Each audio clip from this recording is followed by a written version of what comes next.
Assalamualaikum warahmatullahi wabarakatuh. Bismillahirrahmanirrahim.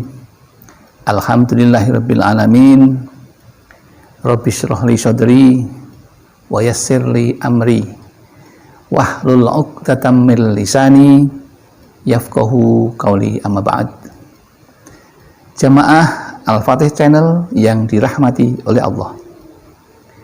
Pertama, mari kita bersama untuk selalu bersyukur kepada Allah Subhanahu wa Ta'ala atas limpahan rahmat dan nikmatnya, sehingga pada hari ini kita dapat berjumpa dengan selamat tanpa halangan suatu apapun. Mari kita syukuri dengan membaca kalimat tahmid, Alhamdulillahirabbil alamin.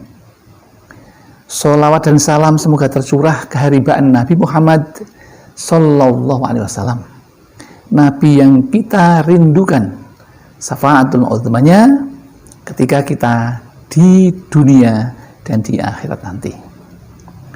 Selanjutnya ingin kami berbagi tentang ilmu yang mudah-mudahan bermanfaat bagi kita.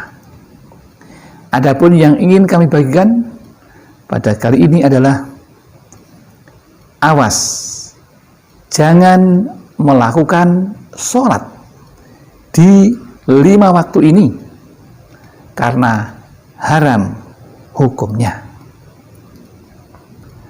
Sholat diharamkan. Sudah tahu belum ini?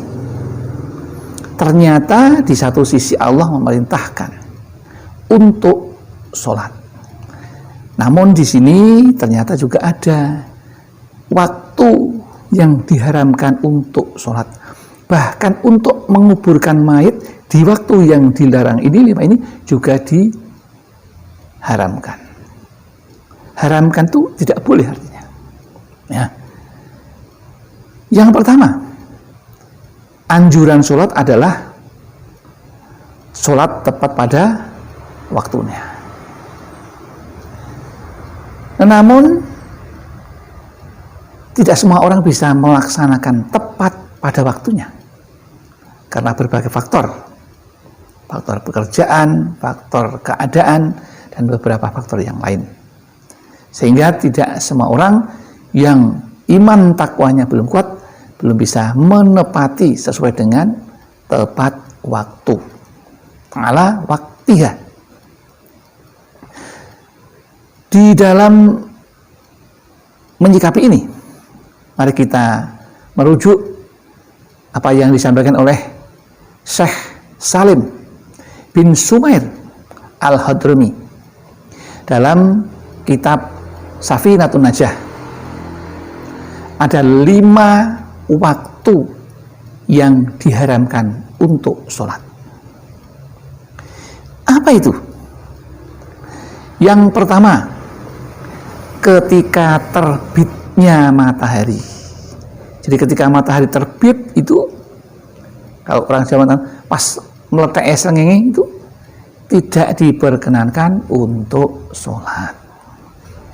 Ya, lebih aman, lebih kurangnya 15 menit setelah waktu matahari terbit, setelah itu boleh untuk melakukan sholat. Bisa sholat hajat, bisa sholat duha, bisa sholat istiqoroh, dan selanjutnya boleh, tetapi tidak pada tepat terbitnya matahari sampai sekitar 15 menit setelah itu. Kalau di dalam kitab itu dikatakan kira-kira saklandian tumbak. Ya, kalau diukur dengan waktu sekitar itu, setelah terbit kemudian 15 menit setelah itu matahari semakin menaik, 15 menit insya Allah sudah aman. Kemudian yang kedua yang diharamkan, yaitu waktu istiwa, waktu ketika matahari tepat di atas kita.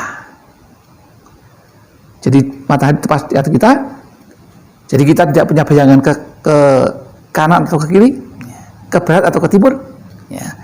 Itu saat itu tidak boleh sholat juga, ya, tidak boleh sholat juga sampai setelah itu sekitar 10 menit ya, 10 menit itu sudah sampai masuk saatnya sholat zuhur.